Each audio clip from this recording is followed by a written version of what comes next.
आज शाम को एक वीडियो जो कि अंसार न्यूज़ द्वारा जारी किया गया, जिसमें किरण मसीह द्वारा यूसीएनआई की खाली पड़ी ज़मीन जो कि सीआईसी कैंपस में स्थित है, कूट रचित दस्तावेज के आधार पर अपना बताते हुए उस पर कब्जा कर रही थी,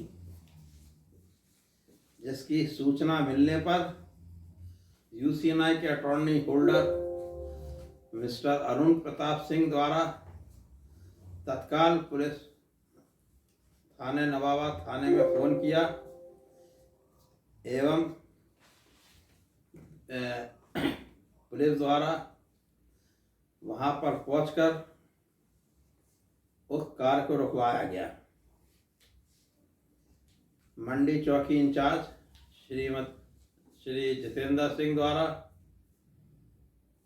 तत्काल कार्रवाई करते हुए इस अवैध कार को रुकवाया।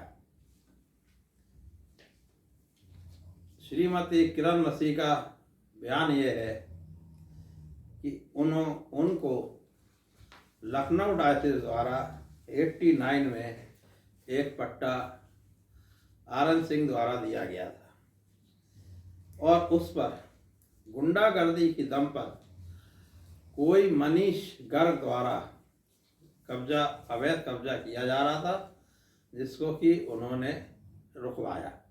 यह नितांत गलत एवं झूठा है एवं शासन प्रशासन को गुमराह किया जा रहा है। ना तो मनीष गर्ग द्वारा वहां पर कब्जा किया जा रहा था, सिर्फ एक कूट रचित दस्तावेज जो कि श्री आरएन सिंह द्वारा 89 में सीएनआईटीए द्वारा श्रीमती माया मसीह को दिया गया था, वो भी सिर्फ नोटराइज डॉक्यूमेंट्स है, जिसकी रेवेन्यू में कोई वैधता नहीं है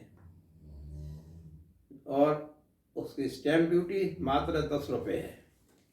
क्या जबकि यह संपत्ति यूसीएनआई की है और इनके द्वारा कब्जा करने की कोशिश की जा रही थी, जबकि एक एफआईआर थाना नवाबाद में 40/2021 दर्ज की गई है। वो इस बाबत है कि पट्टे से बेनामे किए गए। कोई भी किराएदार, कोई भी पट्टा धारक, कोई भी बेनामा नहीं कर सकता है, फिर भी बेनामे हुए हैं और एक बहुत बड़ा घोटाला सीएनआई का सामने आया है, करोड़ों अरबों रुपए का। इन्होंने पहले पट्टा करवाए, फिर उसको बिकवाया और एक मोटी रकम आपस में साठ गांठ करके रख ली। अभी जांच में कुछ नाम सामने आए हैं जिन्होंने अपने पट्टे से लोगों को बेनामे करे हैं, जिसमें से मुख्य रूप से विजय सिंह, डॉली डिकोस्टा, सरोजनी सैमुअल, मैथ्यू फ्लोनारकर, सुशील बीलाल, रतीश सिंह, अरुण हैंसन आदि कई लोग हैं, जिसमें से अभी ये नाम उजागर हुए हैं और जांच चल रही है। अभी जाने कितने नाम आगे आएंगे। 250 के करीब पट्टे निकाले हुए हैं पुलिस द्वारा, जिसमें से जांच चल रही है। कुछ लोग ऐसे भी हैं जिन्होंने अपने पट्टों को बेच दिया और हमारे प्रॉपर्टी पर अवैध कब्जा करके बैठे हुए हैं, जिसमें से मुख्य रूप से प्रेमलाल, श्रीमती बाबू किशोरी लाल और श्रीमती अनूप सैमुअल आदि है। यह पट्टा Lucknow diocese church of north India CNI ने 1985 में किया था और ये पट्टे भी गलत हुए हैं।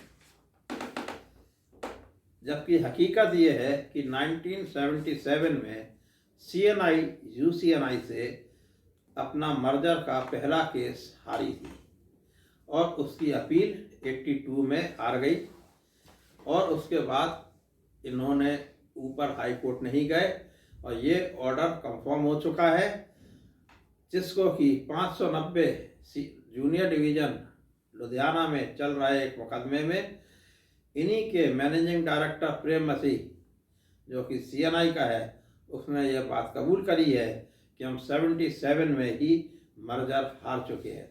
जब ये मर्जर 77 में और 82 में हार चुके हैं तो क्या ये पॉसिबल है कि 85 में CNI TA द्वारा किया गया मर्जर सही है? CNI TA सिर्फ मर्जर के बिहाफ पे बनी थी। 6 चर्चों का विलय दिखाते हुए उन्होंने इसको कंपनी एक्ट 1913 में रजिस्टर्ड करवाया था 1975 में, और उसी से इन्होंने सब फर्जीवाड़ा पूरे देश भर में किया। मेरा सिर्फ छोटा सा कथन ये है कि आप लोग इनकी बातों में ना आए। जो FIR 40/21 नवाबाद में हुई है, सिर्फ ये ध्यान भटकाने के लिए उसमें से और UCNI को दोबारा बदनाम करने के लिए किरण मसीह को यहाँ पर टारगेट किया है। और मेरे ख्याल से मनीष गर्ग इनका एक कथाकथित नाम है कि कब्जा ये खुद करना चाह रही थी फर्जी दस्तावेज के आधार पर, कूटरचित दस्तावेज पर, और मनीष गर्ग आदि गुंडागर्दियों का नाम लगा रहे हैं, जबकि असली बात यह है कि असली गुंडे यही लोग हैं और UCNI को और अन्य लोगों को बदनाम करते हुए हमारी ज़मीन पर कब्जा करना चाह रहे हैं। इसके ऊपर जांच हो रही है और जल्द ही किरण मसीह भी पुलिस की गिरफ्त में होंगी। जबकि हकीकत यह है कि पूर्व में कई रजिस्ट्रियां पट्टे धारकों ने बेनामे किए हैं, तो इसकी रिपोर्ट, इसका कैंसिलेशन, इसका ऑब्जेक्शन मुकुल सिंह, संजय फेरो, पीटर बलदेव आदि ने क्यों नहीं किया? जबकि अनऑथराइज्ड तरीके से ये कार्य चल रहा था, ये लोग वहीं रहते थे, इनकी जानकारी में सब था, तब मुकुल सिंह ने इस पे ऑब्जेक्शन क्यों नहीं उठाया दाखिल खारिज पर?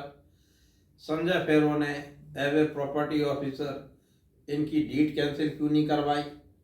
इन पे मुकदमे दर्ज क्यों नहीं करवाए? ये एक बहुत बड़ा प्रश्न चिन्ह है। अगर हम कोई ज़मीन बेचते हैं और समाज के लिए कोई अच्छा भी करते हैं तो हम पर लाछन एलिगेशन लगते हैं कि इन्होंने ज़मीन बेच दी, और मुकुल सिंह अपना ऑब्जेक्शन दाखिल करते हैं, फेरो साहब अपनी रिपोर्ट लिखवाते हैं, कैंसिलेशन करते हैं, प्रेम मसीह